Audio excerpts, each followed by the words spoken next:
we're back. Andre Jones, the smooth Charlottesville left-hander, Ted Jeffries, back at it again.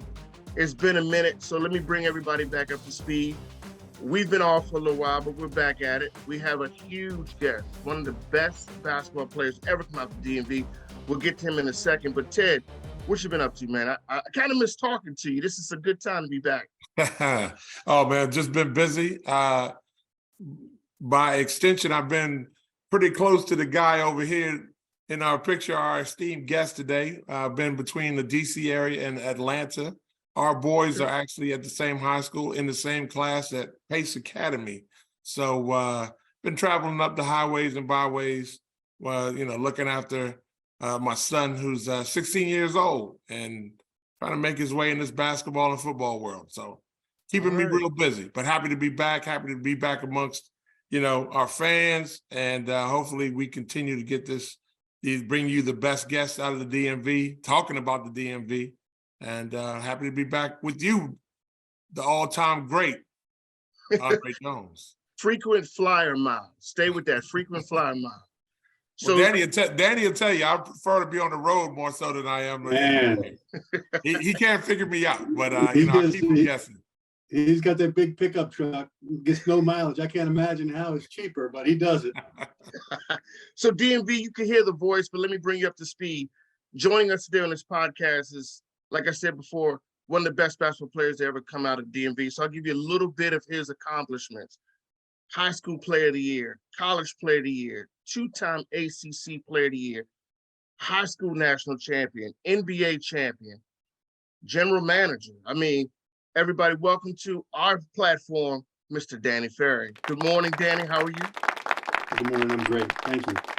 Man, we really appreciate this. I was talking to Ted offline about you and some of the things I remember about you as a player, but I'm gonna bring you up to speed. Your father was the very first person that gave me a ticket to an NBA basketball game. Oh. Capitol Center, the Bullets versus the Sixers.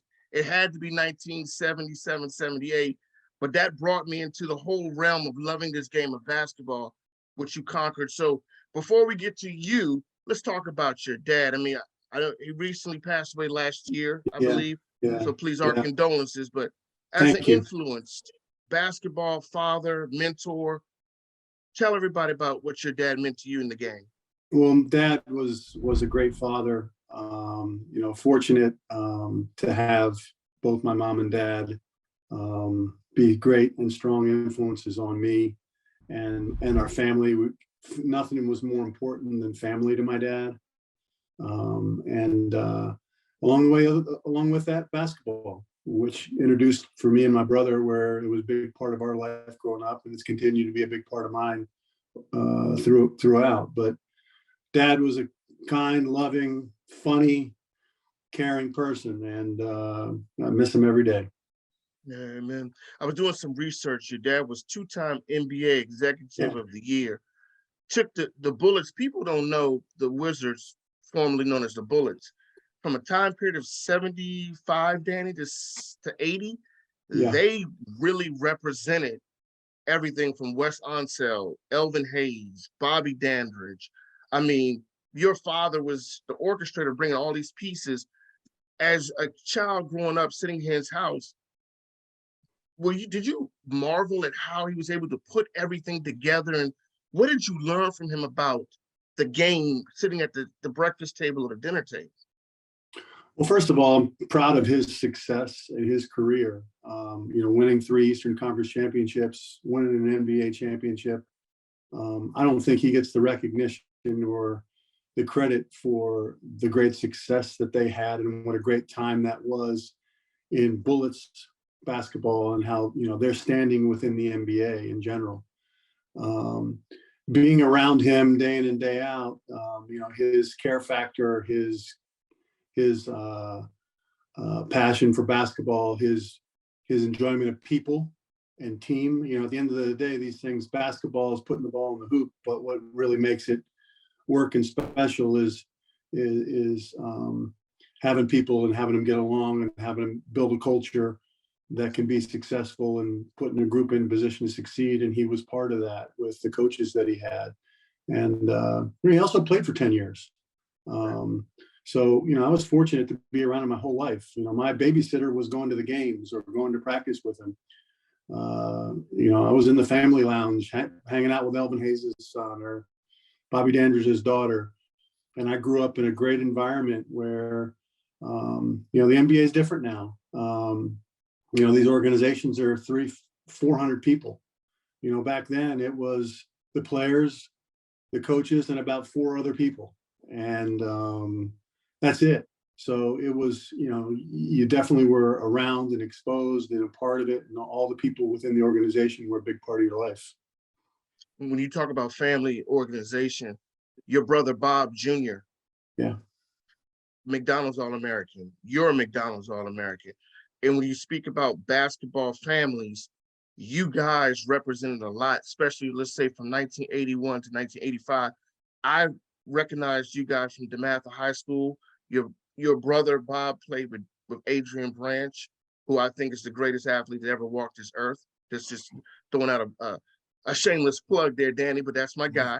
And then you played with Johnny Dawkins down at Duke. So when you talk about the DMV in that time period when you were growing up, why did you and your brother choose DeMatha? Well, for me, I was just following in my big brother's footsteps. And he's the one that was blazing the trail for our family and playing on the AAU teams that he played on and going to DeMatha and really kind of challenging himself in the biggest and best environments. At the end of the day, I went to DeMatha because my big brother went there and he had success and he got a great education at DeMatha. He played for a great coach. It was just kind of unfolded for me. I'd argue about Adrian Branch.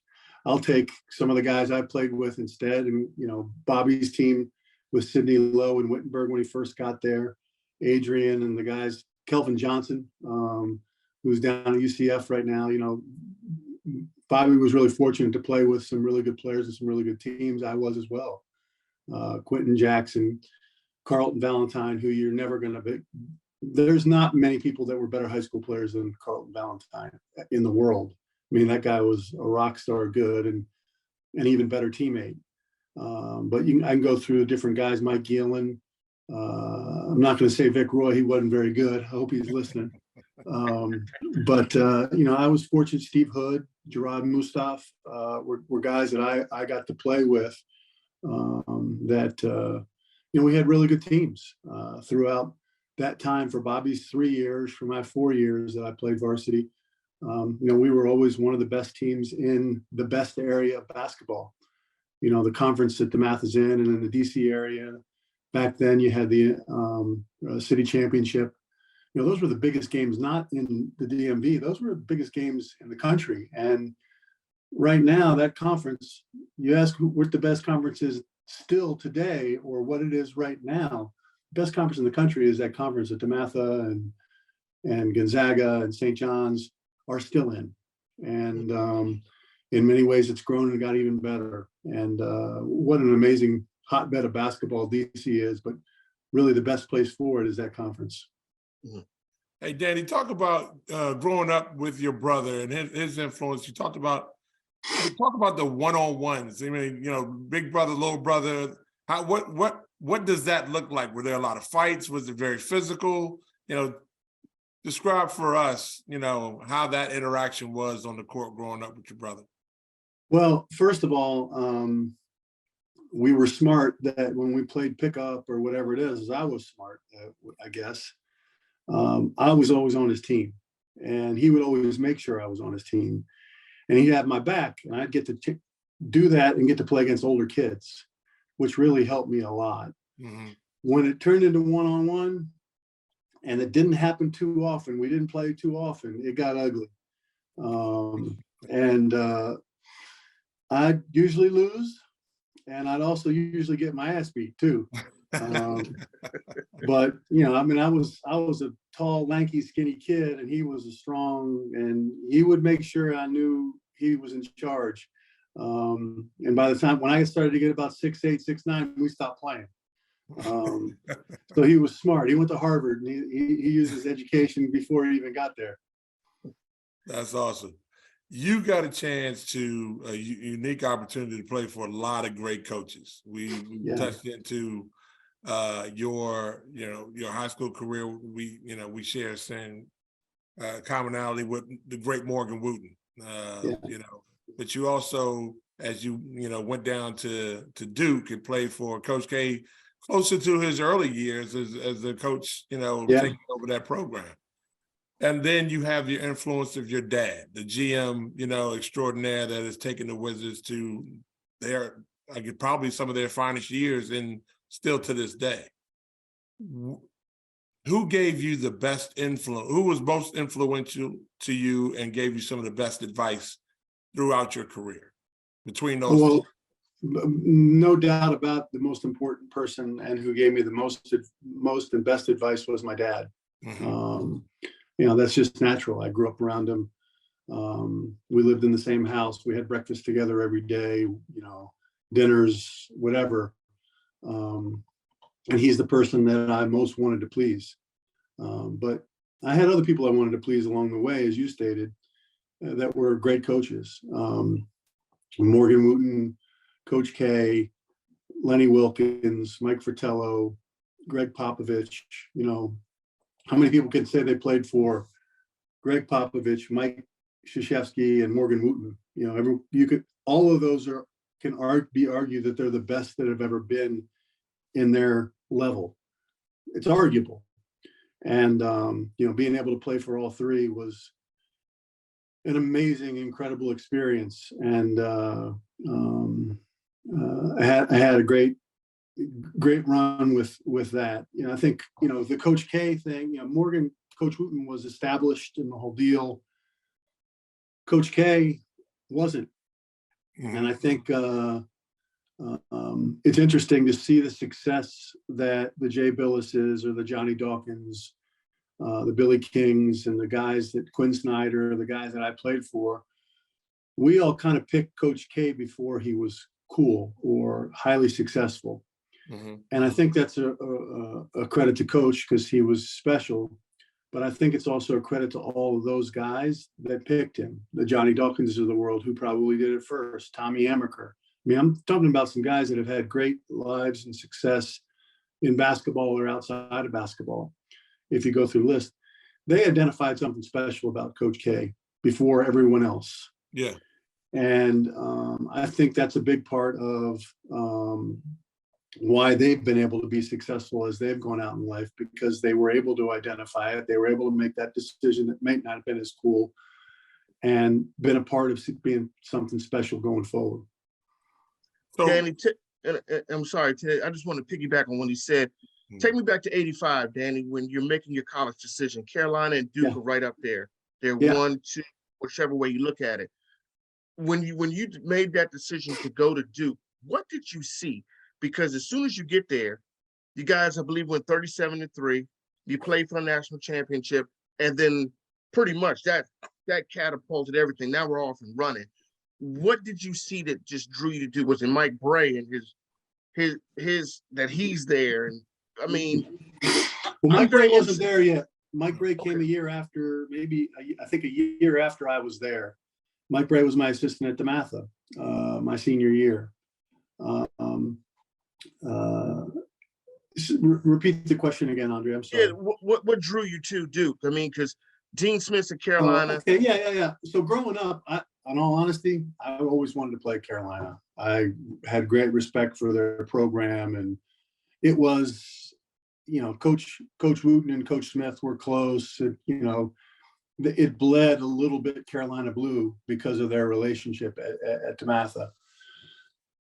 I didn't decide early. I decided late, and later in the recruiting process to go to Duke. But it gave me more of an opportunity to know Coach K more, to see that I would be very important in the program. Obviously, the education part was important in Duke being a great school, but Carolina was a great school as well. Johnny Dawkins was a big reason why I went there. Billy King was a big reason why I went there. Those are people that I knew or I played against. Johnny Dawkins might be the coolest dude to ever come out of the DMV area as far as a basketball player. And, being around him and looking up to him throughout those years and seeing him go to Duke and excel was something that I watched closely. But at the end of the day, it also came down to, at Duke compared to North Carolina, there was a runway for me to succeed. Those guys were all going to be seniors: Billis, Allery, Dawkins, Henderson. And after that, the program was going to succeed or fail on the people that were coming behind. And especially the opportunity for me my sophomore year, after being on a really good team, to say, okay, it's on you now. And I was given a runway to succeed and fail, and I was empowered to grow as a player. And that was a big reason why I chose it.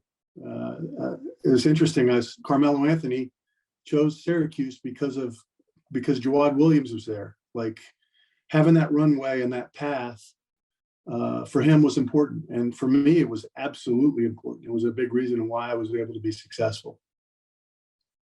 Danny, the word special has been talked about, especially when it comes down to Coach K and your teams that you played on. You know, as a player at Virginia, I went to 3 NCAA tournaments and 1 NIT championship.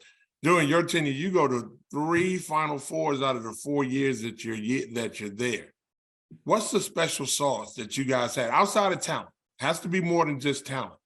What's the special sauce that got you guys on this trajectory that is almost, it's unprecedented? You don't see a lot of teams accomplishing Final Fours on a consistent basis. Coach K was, first of all, we had really good guys, so our chemistry was great. But along with it, I think Coach K was really one of his big strengths back then. For him, it was less about X's and O's and more about playing hard, competing, and doing it together. And he was able to make you feel like you were part of something bigger than yourself. And because of that, we played with more confidence. We played with more energy. We played with more juice than we would have otherwise. And that was a big part of why we were able to be successful. We had good players and we had good talent, but we weren't the most talented team at the time. I wasn't the most talented player by any means. But again, he made you believe in yourself. He made you believe in the group. And that made the energy of how you went out and played and the attention to detail and everything that was there just a little bit better. Do you often still talk to him, Danny? Now that he's retired, he's not the Olympic coach anymore. He's not the Duke basketball coach. Do you kind of just sit down and, have those moments where you reflect on what we did, what we accomplished, and what came behind you? Because I want to make sure our listeners know you brought in, I'm going to say you, but Christian Laettner came behind you. You tutored, you became his mentor. He was Mr. Clutch. Then Cherokee Parks comes behind him and things of that nature. Do you guys get around to say, man, we really were a special group and iconic time period for us, and we were what college basketball became? Because that's one part, but I want to talk to you about what college basketball is now with the NIL and and everything, how it's morphed into something totally different. Well, first of all, when I see Coach K, we talk about our families more than anything else. His wife, his kids, his grandkids, and he asked about my family and my kids and my parents and my brother and so on. And that's really kind of what we talk about at this point. We all take a lot of pride in the success that came when we were there and the success that came afterwards, because we all feel like we were part of building it. And I think Duke, especially the last 7 to 10 years, has really adopted this brotherhood concept that's made us feel part of it even more and given us reasons to get together and do things together that I think has been important. But I always have had a lot of pride in every time Duke's won a national championship, beat Carolina or Maryland or whoever. And I had to say Maryland. The other question I wanted to piggyback on, Danny, is the way the game has changed now with the NILs and the transfer portal. Does it hurt the game? I mean, is the purity still there? Kids playing for the love of what you just talked about, the brotherhood, the school, or is it about me as an entity, a business opportunity? Is that where we are with this whole thing now?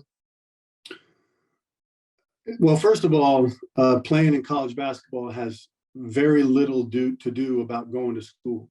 And I think that's my biggest issue or problem with it. I don't even think most of these kids are or even think about the school part as much as probably they did 10 years ago before all this happened with NIL and the transfer rule. It's a complicated mess right now in my mind that I think somehow or some way, I believe that it's going to unfold and there's going to be a happy medium or middle ground to school being important again, or more important again than it is right now. And guys still getting some NIL money and spending money and freedom to transfer to a certain degree. But I do think it needs to be a little more regulated than it is right now. And I think it will be. This one example is this NIL money, for example. Those are donations, and we're paying these kids basically with donations. So people are getting tax breaks for giving donations to some kid playing there. I got to believe that's not going to continue. That, you can give NIL money, but you're not going to get a tax write-off for doing it too. Right. So there's going to be certain little things along the way that'll turn into a big thing that hopefully gets it centered on more of a place that's healthy but fair.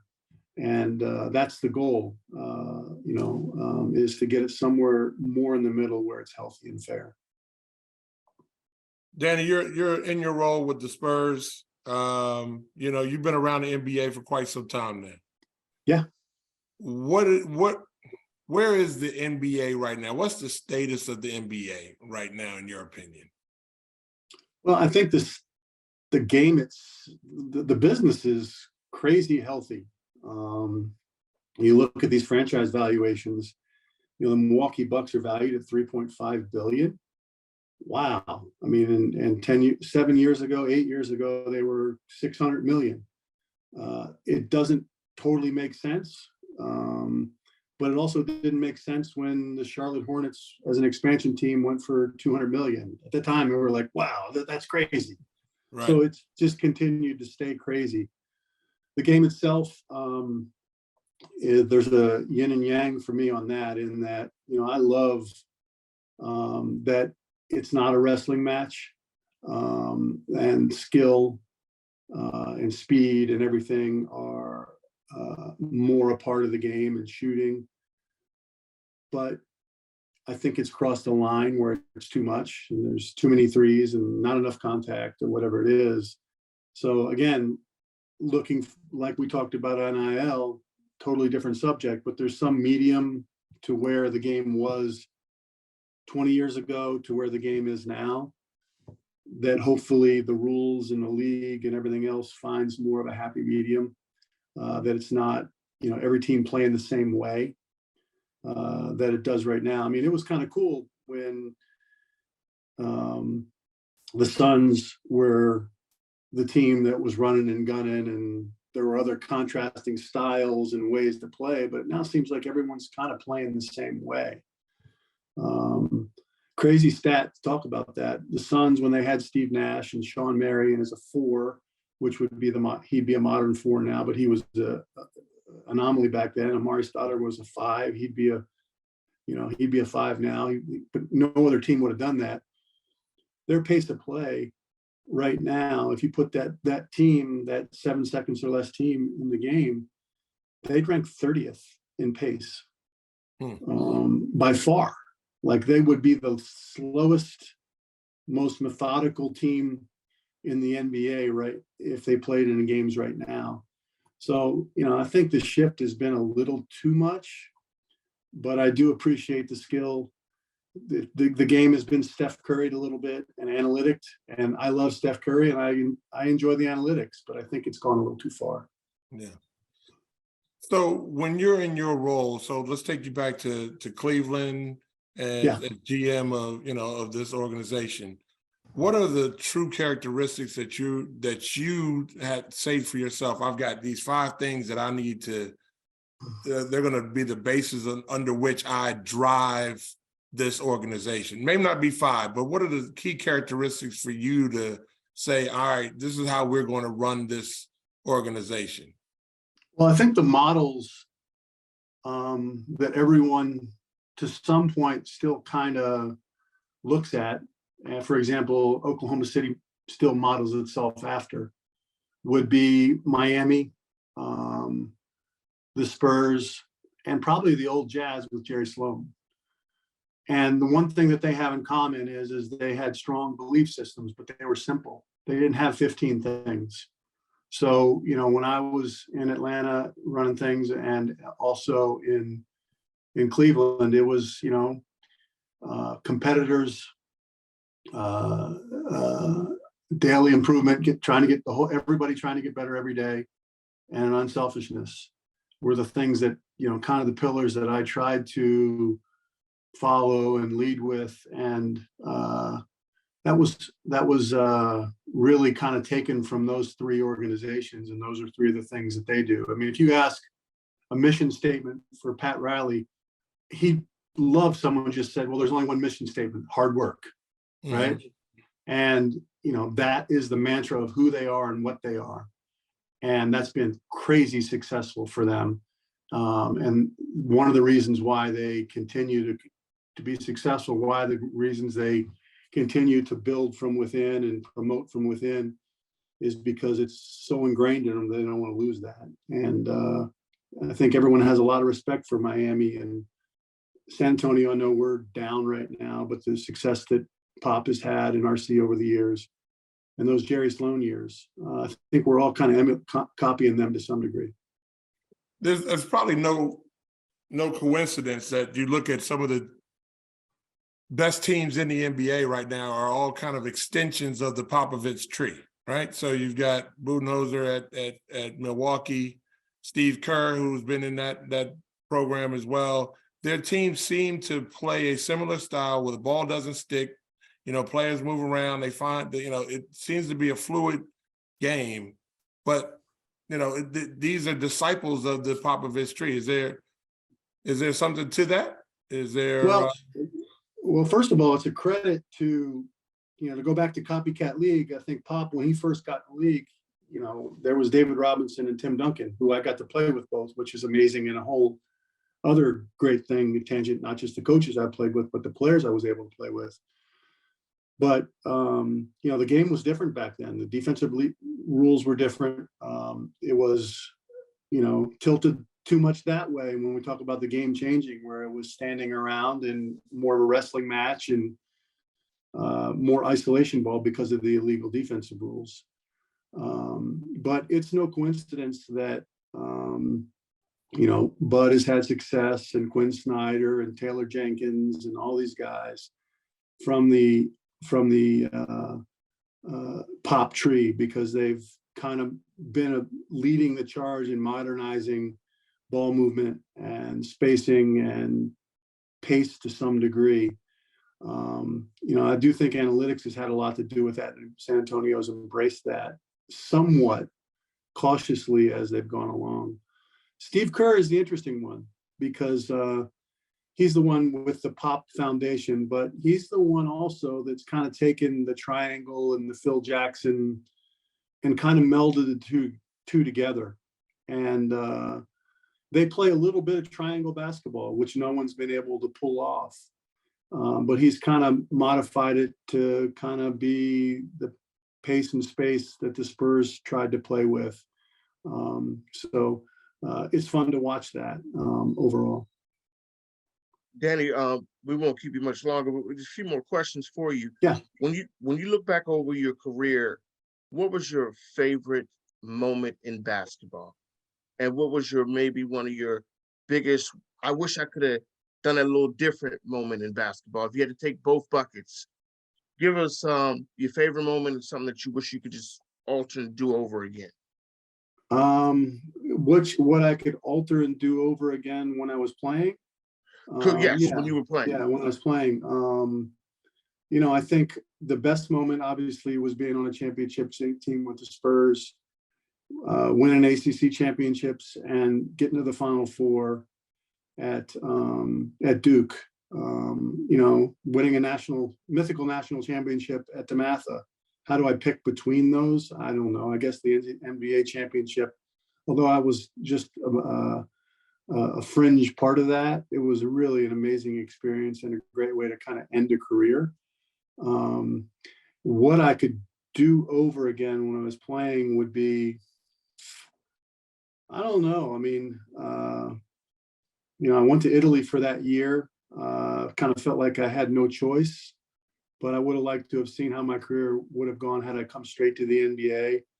I got hurt when I was in Italy, ended up needing a microfracture surgery when I came back. And that really kind of changed the trajectory of what my potential could have been, I think.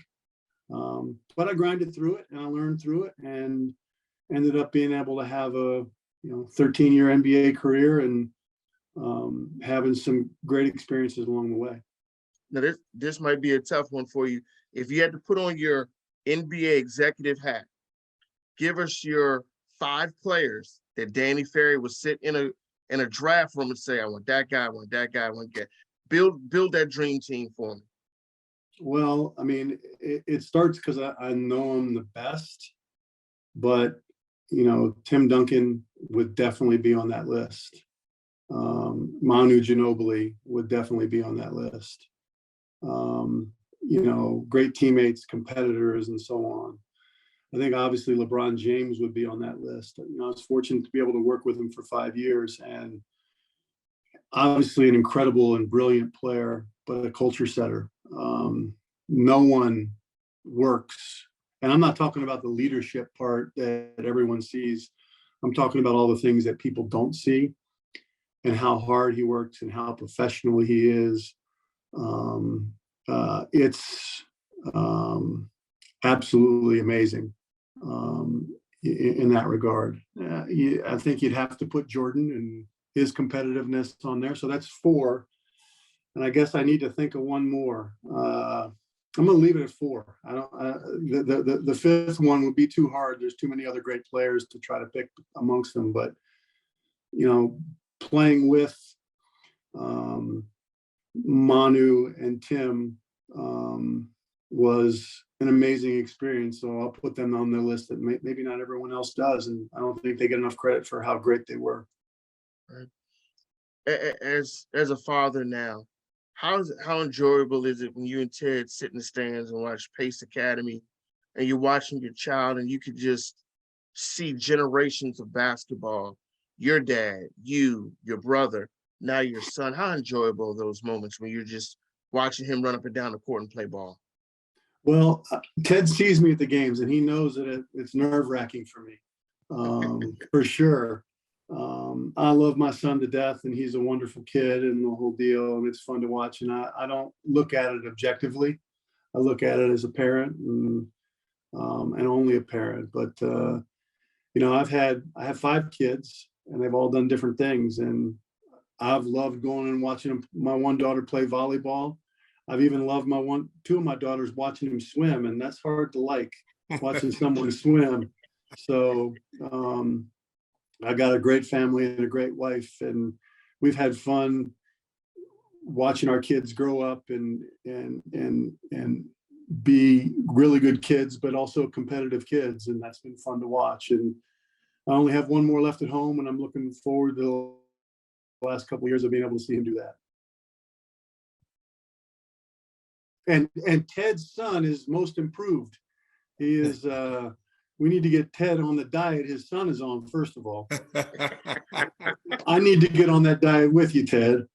But Danny, you've gotten a great head start. You've been disciplined, and I can look to you as a model. But you're climbing that road to being back to your playing weight and being fit again. I need to get on the ball. So, and we won't leave Andre out. Gavin, we need to follow your son, Gavin. Man, that kid is a worker. He is amazing.